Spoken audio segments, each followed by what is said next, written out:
Hello aspirants, hope you all are doing well.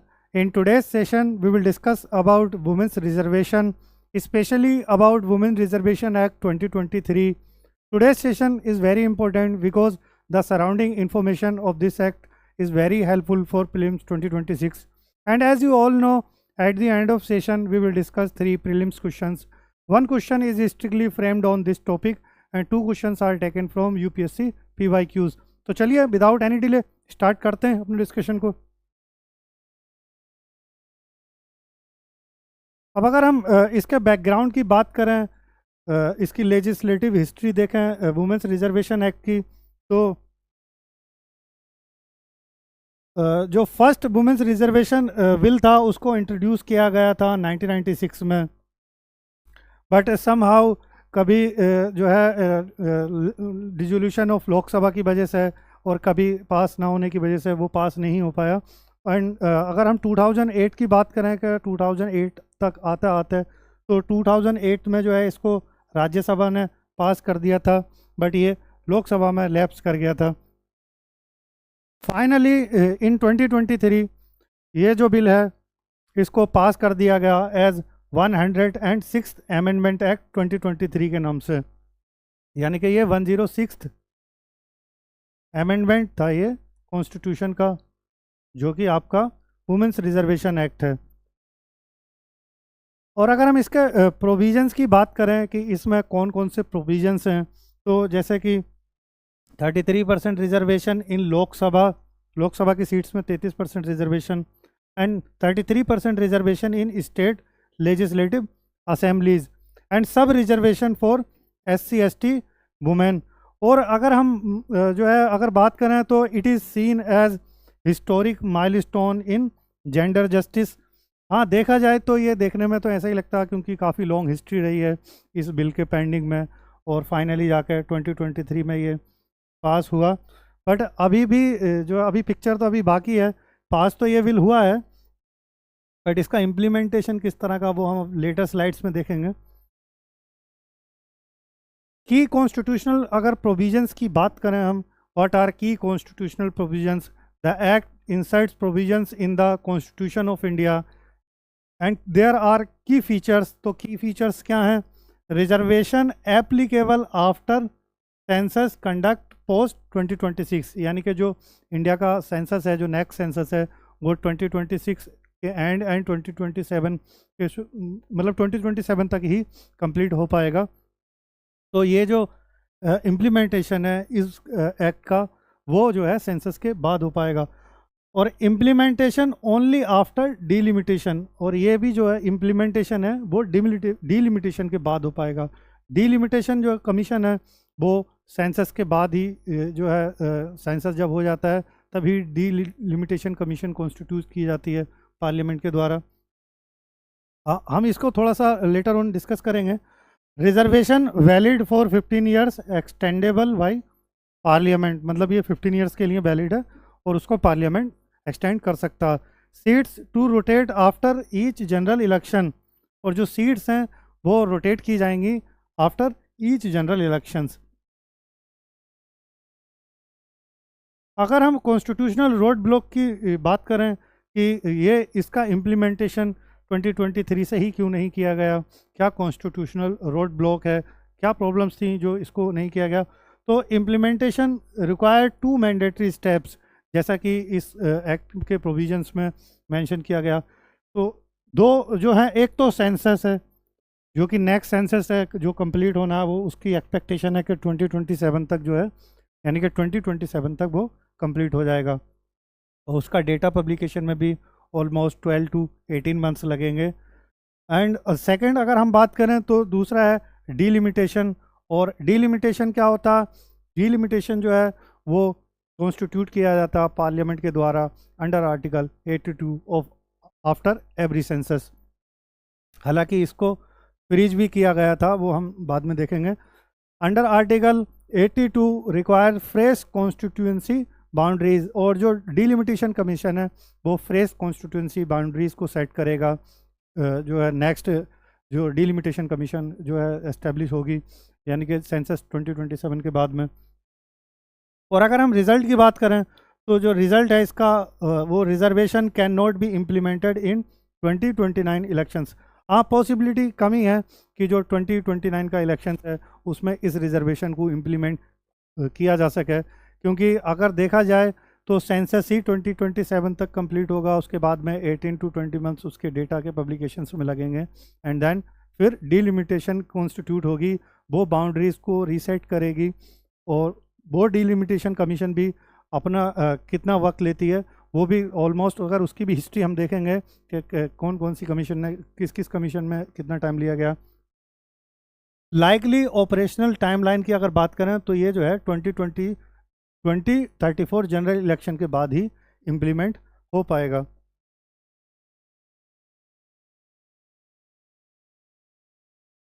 Delimitation why it is complex. Delimitation जो है ये complex क्यों है, तो अगर हम कुछ हिस्ट्री देखें इसकी, तो पहली डीलिमिटेशन जो है हमें 1952 में देखने को मिला, सेकंड 1963 में, and third one 1973 and in 2002। और जो 2002 की डीलिमिटेशन कमीशन थी उसने ऑलमोस्ट 6 ईयर्स लिए थे अपने वर्क को कंप्लीट करने में। और जो अपकमिंग डीलिमिटेशन है वो क्या करेगी, वो रीएलोकेट करेगी सीट्स को among states first time since 1976 की फ्रीज के बाद से, यानी कि 1976 जो थर्ड डिलिमिटेशन कमीशन था उसने रीएलोकेट किया था सीट्स को, उसके बाद से फिर सीट्स रीएलोकेट नहीं हुई हैं। अब जो है ये एलोकेट किया जाएगा, यानी कि जो नेक्स्ट सेंसस के बाद में ये डिलिमिटेशन कमीशन जब एस्टेब्लिश की जाएगी पार्लियामेंट के द्वारा, तो ये रीड्रॉ करेगा 543 लोकसभा कॉन्स्टिट्यूंसीज को, और बैलेंस करेगी ये delimitation commission in between population, administrative units and SC/ST quotas and women's reservation में। तो और अगर हम बात करें इसके एस्टिमेटेड कंप्लीशन की, तो ये जो डिलिमिटेशन है ये ऑलमोस्ट 2032 से यानी कि 2033 तक ही कंप्लीट हो पाएगा। तो फिर ये पॉसिबिलिटी कमी है कि ये 2029 में इलेक्शन में ये इम्प्लीमेंट हो सके, ये उसके बाद ही इलेक्शंस में इम्प्लीमेंट हो पाएगा ये वुमेन रिजर्वेशन एक्ट। क्योंकि इसकी भी हिस्ट्री ये रही है कि डिलिमिटेशन कमीशन की, क्योंकि 2002 वाली डिलिमिटेशन कमीशन ही हम देखते हैं, तो उसी ने जो है ऑलमोस्ट 6 ईयर्स ले लिए थे। अब अगर हम पॉलिटिकल अरिथमेटिक को समझें कि इसके डिज़ाइन के पीछे क्या पॉलिटिकल अरिथमेटिक है, तो अगर इसको अभी इम्प्लीमेंट किया जाता, यानी कि मान लीजिए 2023 के बाद से ही इसको इम्प्लीमेंट किया जाता, तो फिर क्या पॉसिबिलिटी बनती इफ़ इम्प्लीमेंटेड इमीडिएटली। तो जो 543 सीट्स हैं लोकसभा के अंदर, उनमें से 181 सीट्स जो हैं वो वुमेंस के लिए हो जाती, और ये 181 सीट्स जो हैं ये जो है मेल इनकम्बेंट डिस्प्लेस हो जाते, यानी कि एक 181 जो है मेल कैंडिडेट्स यानी कि पुरुष नेताजी जो हैं उनको झोला उठाकर जाना पड़ जाता।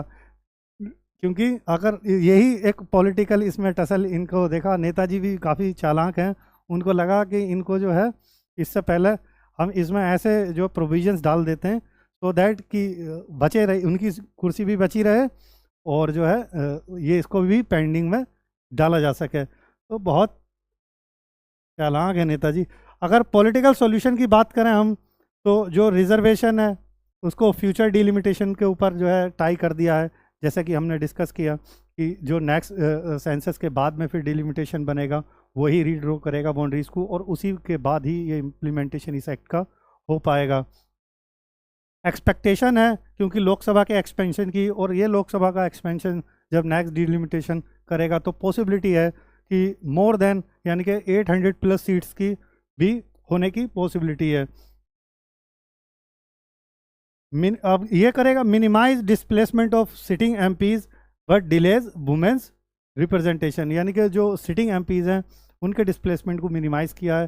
हालांकि देखा जाए तो ये प्रोविजंस जानबूझकर ही डाले गए थे सो दैट कि जो सिटिंग एमपीज हैं, वैसे तो ये बहुत वुमेन एम्पावरमेंट की बात करते हैं, अगर इतने ही वुमेन एम्पावरमेंट की बात करते हैं तो फिर इनको अपनी सीट्स छोड़ देनी थी वुमेन्स के लिए, बड़ा दिल दिखाना चाहिए था, बट ऐसा नहीं किया, इसको फिर से पेंडिंग में एक तरह से डाल ही दिया है इस एक्ट को, बस पास तो किया है बट कहीं ना कहीं सॉफ्ट कॉर्नर में इसको पेंडिंग में ही डाल दिया है। अब ये तो 2034 के बाद ही दिखेगा कि इसका किस तरह से इम्प्लीमेंटेशन रहता है। अब अगर फेडरल इम्प्लीकेशंस की बात करें नॉर्थ साउथ डिवाइड में, तो डीलिमिटेशन रिवाइव्स डेमोग्राफिक इम्बैलेंस, और वो डेमोग्राफिक इम्बैलेंस को किस तरह से रिवाइव करता है, तो जैसे कि जो नॉर्थन स्टेट्स हैं उनमें हायर पॉपुलेशन ग्रोथ है तो उनकी सीट्स की पॉसिबिलिटी बढ़ जाएगी, और जो साउथर्न स्टेट्स हैं उन्होंने अपनी पॉपुलेशन में एक अच्छा बैलेंस किया है तो वहाँ पर जो है उनके जो है प्रोपोर्शनल शेयर में रिडक्शन होने की पूरी पॉसिबिलिटी है। और डिलिमिटेशन फ्रीज हिस्ट्री की बात करें हम कि डिलिमिटेशन जो है फ्रीज कब हुआ था, तो 42nd अमेंडमेंट 1976 में जो है इसको फ्रीज कर दिया था, और इस फ्रीज को एक्सटेंड कर दिया था 84th अमेंडमेंट 2001 में। अब अगर हम वुमेन रिजर्वेशन को देखें तो women reservation now link to long standing federal dispute, जैसा कि देखा जा रहा है, क्योंकि ये रिजर्वेशन एक्ट पास तो 2023 में हुआ बट के इसके इम्प्लीमेंटेशन की पॉसिबिलिटी अभी भी कम से कम 2034 के टाइम पर ही जाकर देखने को मिलेगी। तो अभी भी आप इसको ऐसे समझ लीजिए कि इसको पेंडिंग में ही रखा है। अब अगर हम डिज़ाइन गैप्स की बात करें, what are gaps design in this act, तो नो रिजर्वेशन इन राज्यसभा, यानी कि राज्यसभा में कोई रिजर्वेशन नहीं है, जैसे कि इसमें जो सिर्फ रिजर्वेशन की बात हुई है इस बिल में वो लोकसभा एंड लेजिस्लेटिव असेंबलीज के उसी में बात हुई है। स्टेट लेजिस्लेटिव काउंसिल्स में भी कोई जिक्र नहीं है इसका, स्टेट लेजिस्लेटिव काउंसिल्स के लिए भी कोई रिजर्वेशन नहीं है। नो सब रिजर्वेशन फॉर ओबीसी वुमेन, और जो रोटेशन मैकेनिज्म है वो भी एक तरह से अनक्लियर है, क्राइटेरिया हो, फ्रीक्वेंसी हो या इम्पैक्ट ऑन इनकम्बेंसी हो, ये सब अनक्लियर है अभी। और risk of litigation and political manipulation increase होने की पूरी पॉसिबिलिटी है कि इसको लेकर लिटिगेशन भी डाली जाएं और पॉलिटिकल एक तरह से मैनिपुलेशन भी किया जा सके इसका, तो पूरी पॉसिबिलिटी है इसकी। कॉन्स्टिट्यूशनल एंड लीगल ऑल्टरनेटिव्स की बात करें कि क्या कॉन्स्टिट्यूशनल या लीगल ऑल्टरनेटिव्स हो सकते हैं कि पार्लियामेंट कैन अमेंड अगेन, हालांकि पार्लियामेंट इसको दोबारा से अगर मान लीजिए विज़न अगर क्लियर है, इम्प्लीमेंट ही करना होता है इसको, तो फिर ये प्रोविजंस क्यों ही रखते, इसको दोबारा से भी अमेंड किया जा सकता। पॉसिबल सॉल्यूशन अगर हम देखें तो D link reservation from delimitation, reservation को जो है डीलिमिटेशन से डीलिंग कर देना चाहिए, एक्सपेंड कर देना चाहिए लोकसभा को इमीडिएटली, और टेम्परेरी सीट्स जो हैं रिजर्व कर देनी चाहिए वुमेंस के लिए। Apply reservation with existing constituency for 2 election cycles, यानी कि जो एग्जिस्टिंग कॉन्स्टिट्यूंसीज हैं उनके लिए 2 इलेक्शन साइकिल्स के लिए इसको अप्लाई कर देना चाहिए रिजर्वेशन को। और अगर हम लीगल बेसिस की बात करें तो लीगल बेसिस में आर्टिकल 15(3) स्पेशल प्रोविजंस की बात करता है फॉर वुमेन एंड चिल्ड्रन, यानी कि स्टेट उनको लेकर लॉ बना सकता है उनके एम्पावरमेंट में, चाहे वुमेन हो या चिल्ड्रन हो। और ओवरऑल अगर हम देखें तो ये जो वेरियर है वो पॉलिटिकल है, जैसा कि हमने डिस्कस किया, और नॉट कॉन्स्टिट्यूशनल, ना कि ये कॉन्स्टिट्यूशनल है।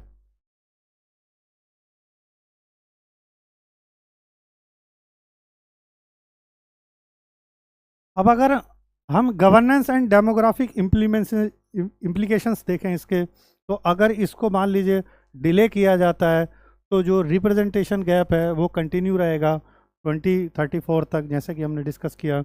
Weakens credibility of constitutional promises, हालांकि कॉन्स्टिट्यूशनल प्रोमिस है ये, लेकिन ये फिर भी कहीं ना कहीं क्रेडिबिलिटी को वीक करेगा। और gender justice tied to federal bargaining, बिल्कुल कि जो जेंडर जस्टिस है उसको फेडरल बार्गेनिंग से टाइड कर दिया गया है अगर ये डिले किया जाता हो। और अगर इसको एक्सीलरेट किया जाता है, मान लीजिए इसको इम्प्लीमेंट किया जाता, तो ये स्ट्रेंथ करता सब्सटेंटिव डेमोक्रेसी को, boost women's political leadership and align with panchayat raj success model, और ये अलाइन करता पंचायत राज सक्सेस मॉडल के। और जो पंचायत राज सक्सेस मॉडल है हमें उसमें 33% रिजर्वेशन वुमेंस का देखने को मिलता, हालांकि कुछ स्टेट्स हैं जिनमें 50% तक देखने को मिलता। जैसे कि अगर 50% रिजर्वेशन स्टेट्स की बात करें हमें, तो जैसे कि बिहार हो गया, राजस्थान हो गया, और 33% रिजर्वेशन की बात करें तो जैसे कि यूपी हो गया, यहाँ पर हमें 33% रिजर्वेशन देखने को मिलता है वुमेन का इन पंचायती राज इंस्टीट्यूशंस।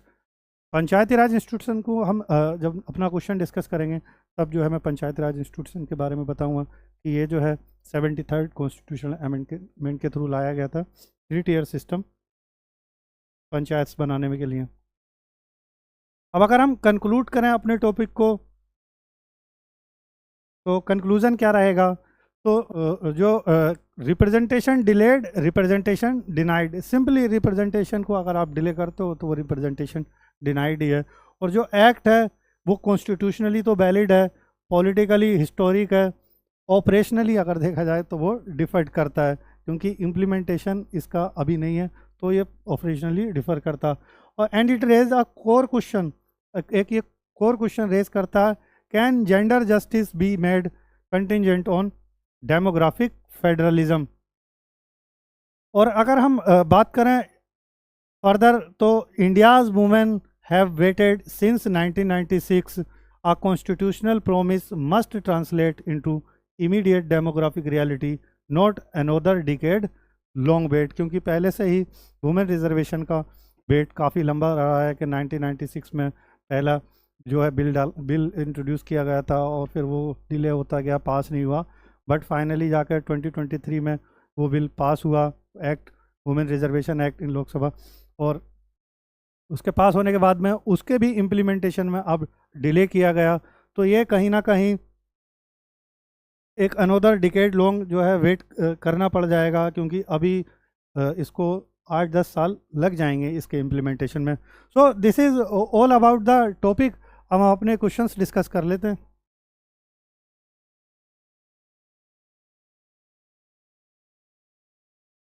ये क्वेश्चन इसी टॉपिक पर फ्रेम किया गया। हम इस क्वेश्चन में 3 स्टेटमेंट्स हमें दिए गए, हम 1 बाय 1 रीड करते हैं और फिर उनका आंसर करते हैं। क्वेश्चन में क्या कहा गया, with reference to delimitation in India consider the following statements, यानी कि delimitation in India, delimitation in India के कंसीडर उसके उसमें रेफरेंस में हमें 3 स्टेटमेंट्स कंसीडर करने हैं। पहला स्टेटमेंट क्या है, delimitation is carried out after every census under Article 82 of the Constitution.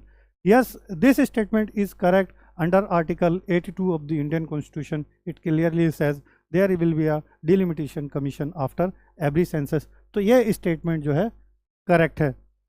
अब हम अपना सेकंड स्टेटमेंट रीड करते हैं। सेकंड में क्या कहा गया, the delimitation commission orders can not be challenged in any court of law. क्या ऐसा है कि जो डिलिमिटेशन कमीशंस के ऑर्डर हैं वो किसी भी कोर्ट ऑफ लॉ में चैलेंज नहीं किए जा सकते?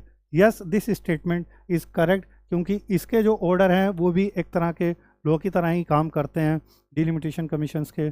और वैसे भी देखा जाए तो डिलिमिटेशन कमीशंस के ऑर्डर को अगर मान लीजिए कोर्ट के लिए रिव्यू के लिए कर दिया होता तो फिर बहुत सारी हद से ज़्यादा पेटिशंस आ जाती कोर्ट के अंदर, क्योंकि हर सीट पर कोई ना कोई पेटिशन लेकर चला जाता है। इसीलिए जो है इसके जो डिलिमिटेशन कमीशंस के ऑर्डर्स होते हैं उनको कोर्ट के अंदर नहीं चैलेंज किया जा सकता। तो स्टेटमेंट सेकंड हमारा करेक्ट हो जाएगा।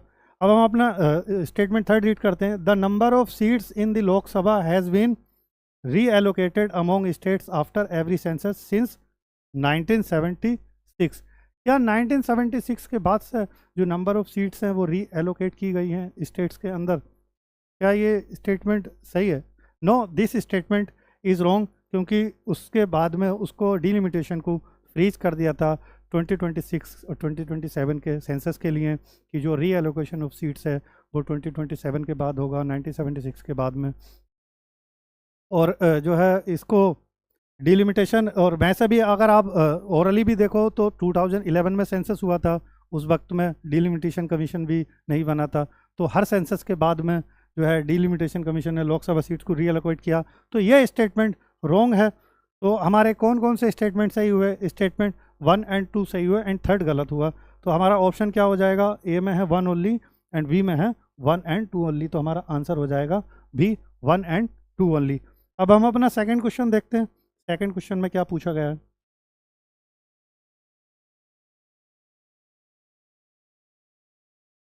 This question is asked by UPSC in prelims 2024। ये क्वेश्चन यूपीएससी ने प्रीलिम्स 2024 में पूछा है।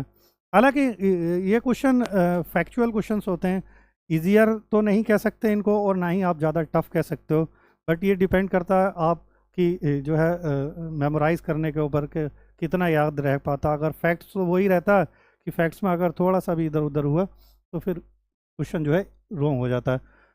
How many delimitation commissions have been constituted by the government of India till December 2023, यानी कि दिसंबर 2023 तक कितने डिलिमिटेशन कमीशन जो हैं गवर्नमेंट ऑफ इंडिया के द्वारा कॉन्स्टिट्यूट किए गए। तो अगर हमने जैसा कि डिस्कस किया अपने टॉपिक में, गवर्नमेंट ऑफ इंडिया ने अभी तक जो है, यानी कि अभी भी अगर अभी का भी टाइम हम कंसीडर कर लें, क्योंकि अभी भी कोई जो है गवर्नमेंट ऑफ इंडिया ने इसको कॉन्स्टिट्यूट तो किया नहीं है डिलिमिटेशन को। नेक्स्ट जो डिलिमिटेशन कमीशन होगा वो 2027 के सेंसस के बाद ही होगा। तो अगर हम पहली डिलिमिटेशन की बात करें तो पहला डिलिमिटेशन जो है वो कॉन्स्टिट्यूट हुआ था 1952 में। सेकंड जो है वो हुआ था 1963 में। एंड थर्ड वन जो कॉन्स्टिट्यूट हुआ था वो 1973 में। एंड फोर्थ वन जो है वो कॉन्स्टिट्यूट हुआ था 2002 में। तो अभी तक 4 डिलिमिटेशन कमीशन कॉन्स्टिट्यूट किए गए हैं गवर्नमेंट ऑफ इंडिया के द्वारा। तो फिर हमारा आंसर क्या हो जाएगा, कितने इसमें पूछे गए हैं, 4 हो जाएगा। तो हमारा आंसर हो जाएगा डी, 4। ये क्वेश्चन 2024 में पूछा था। तो चलिए अब हम अपना नेक्स्ट क्वेश्चन देखते हैं। नेक्स्ट क्वेश्चन में क्या पूछा गया है।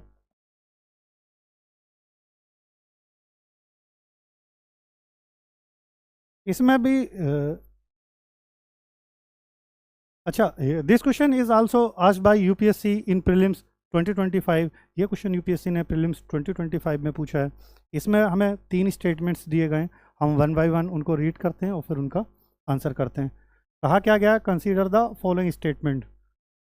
हमें ये स्टेटमेंट्स कंसीडर करने। पहला स्टेटमेंट क्या, panchayat at the intermediate level exist in all states. Panchayat at the intermediate level exist in all states, क्या ये स्टेटमेंट सही है या रॉन्ग है। पहले हम क्वेश्चन देखते हैं। क्वेश्चन में क्या पूछा गया है, which of the statements given above are not correct. जब भी आप क्वेश्चन को पढ़ें तो क्वेश्चन को अच्छे से पढ़ना कि उसमें करेक्ट पूछा गया है कि नॉट करेक्ट। कभी कभी यहाँ पर जो है ज़्यादातर स्टूडेंट गलती कर देते हैं कि वो उसको क्वेश्चन को पढ़ते ही नहीं है और फिर वो गलत हो जाता। तो ये पढ़ना बहुत ज़रूरी है। इसमें पूछा गया, इसमें ये पूछा गया कि कौन सा स्टेटमेंट्स करेक्ट नहीं है। अब हम पहले को देखते हैं। पहले में कहा गया कि panchayat at the intermediate level exist in all states. क्या सारे स्टेट्स में पंचायत एग्जिस्ट करती है इंटरमीडिएट लेवल पर। तो अगर हम पंचायत की बात करें तो जो पंचायत हैं वो 3 टियर सिस्टम लाया गया था जो 73rd कॉन्स्टिट्यूशनल अमेंडमेंट के बाद में 1992 में। और उसमें 3 टियर सिस्टम में क्या था कि पंचायत होनी चाहिए,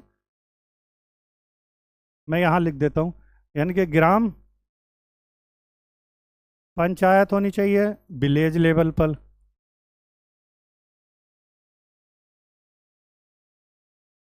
पंचायत समिति,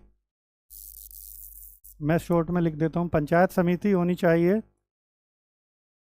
ब्लॉक लेवल पर, एंड जिला परिषद, जिला परिषद होना चाहिए डिस्ट्रिक्ट लेवल पर। तो ये 3 टियर सिस्टम जो है बनाया गया था। और इसमें जो पहले वाले स्टेटमेंट में कहा गया कि ये हर एक स्टेट में एग्जिस्ट करता है। तो जब हम आर्टिकल 243 यानी कि कॉन्स्टिट्यूशन का आर्टिकल 243 भी देखते हैं तो 243 भी क्लियरली कहता है कि जो इंटरमीडिएट लेवल कौन सा हो गया आपका, ब्लॉक लेवल का। जो इंटरमीडिएट लेवल पर ऐसे स्टेट जिनकी पॉपुलेशन 20 लाख या 20 लाख से यानी कि 20 लाख या 20 लाख से कम है, उनके वो ज़रूरी नहीं है कि वो कॉन्स्टिट्यूट करें इंटरमीडिएट लेवल पर पंचायत को। तो लाइक जैसा कि मिज़ोरम हो गया, सिक्किम वगैरह, इन सब की पॉपुलेशन 20 लाख से कम है, तो यहाँ पर मिज़ोरम में नहीं है।